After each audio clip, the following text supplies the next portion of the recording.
Now dear students, open page number 73, lesson 9, and the topic is physical change and chemical change.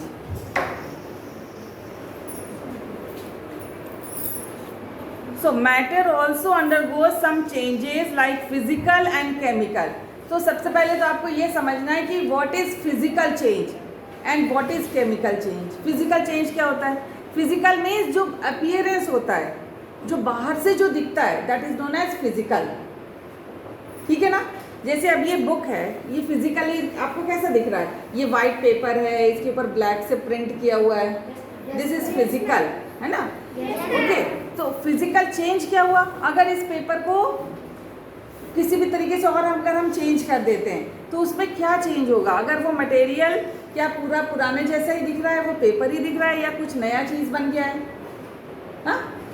तो physical change and chemical change. Physical change ऐसा जो अगर आपने उसको change हुआ है तो वापस वो अपने पुराने जो उसका अपीयरेंस है उसमें आ जाएगा. For example water. ठीक है, अगर वाटर जो है उसको हम फ्रीज कर देते हैं तो वो क्या बन जाता है?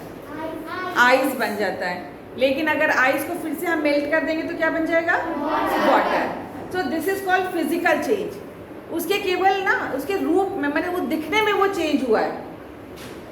हाँ, वो दिखने में चेंज हुआ है, अदरवाइज बाकी सारी प्रॉपर्टीज, बाकी जितने भी उसके अंदर जो भी चीज़ें थी वो सब वही है, वो पानी ही है. लेकिन उसका फिजिकल चेंज क्या हुआ कि वो पानी से वो आइस बन गया.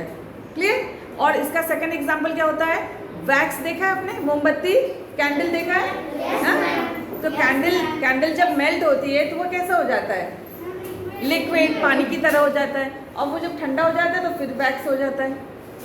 मीन्स क्या है? वो जब उसको क्या चेंज तो हुआ, लेकिन सॉलिड से लिक्विड हो गया केवल, और उसके बाद फिर वापस वो वैक्स के रूप में आ गया, वैक्स के फॉर्म में आ गया. वो जैसे वाटर को जब हमने फ्रीज किया, आइस बना, और आइस को मेल्ट किया तो वापस से वो वाटर के फॉर्म में आ गया. और वैसे ही वैक्स है कि वैक्स को जब मेल्ट किया तो वो लिक्विड हो गया, और जब वो उसको कूल कर दिया, ठंडा कर दिया, तो again it changes into wax. तो this is called physical change, जो सिर्फ ऊपर से देखने में चेंज हो रहा है. ठीक है? और चेंज के बाद जो पहले था वही चीज़ बन जा रहा है. क्लियर? लेकिन एक दूसरा चेंज क्या है? Chemical change. तो केमिकल चेंज में क्या होता है कि जो उसकी सारी प्रॉपर्टीज, उसकी सब कुछ चेंज होता है. Very nice example, milk changes into curd. Curd means दही. भाई दूध को अगर हम दही बना देते हैं, मम्मी घर में करती है ना, हाँ? तो मिल्क चेंजेस इनटू कर्ड. तो कैसा? देखिए, दूध बिल्कुल अलग है और कर्ड बिल्कुल डिफरेंट होता है. टेस्ट उसका डिफरेंट होता है, उसका टेक्सचर डिफरेंट होता है. हाँ? So this is called chemical change. And second point is curd never changes into milk. है ना? ये चेंज है ना? Ice changes into water, liquid wax changes into solid wax, but curd never changes into milk. So this is called chemical change. Another example, अगर कोई paper आप लीजिए, उसको आप क्या करिए? बर्न कर दीजिए, जला दीजिए, तो वो कैसा हो जाता है? बिल्कुल ब्लैक कलर का ऐश बन जाता है. और वो क्या फिर वापस से पेपर बन सकता है ठंडे होने के बाद? नहीं. तो this is called chemical change. तो आप और देखिए और क्या होता है, और कैसे केमिकल चेंजेस का और एग्जाम्पल बताइए. खाना जो मम्मी बना रही हैं, हाँ, अगर समझिए कि अब अगर आपके घर में रोटी बन रही है तो जो फ्लोर है, आटा है, ठीक, एक बार उसको मम्मी ने बना के, डो बना के उसकी रोटी बना दी, तो वो रोटी से फिर वो आटा नहीं बन सकता है ना? मीन्स उसका सब कुछ चेंज हो गया, उसकी जितनी प्रॉपर्टीज थी वो सब चेंज हो गई. तो first change is physical change. First one is physical change,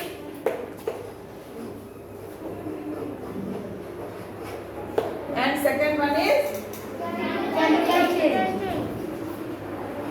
chemical change. और एग्जाम्पल क्या है? एग्जाम्पल बताइए. First one is water changes into water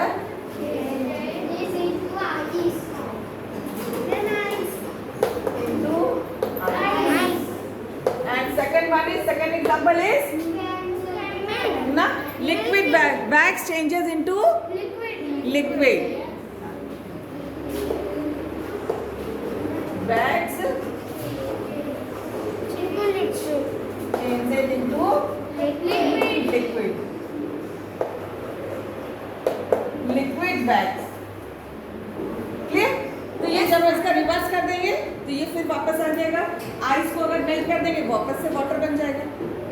हाँ ठीक. और लिक्विड वैक्स को जब कूल कर देंगे, ठंडा कर देंगे, again it changes into solid wax. Clear? अभी केमिकल चेंज में नंबर 1 मिल्क चेंजेस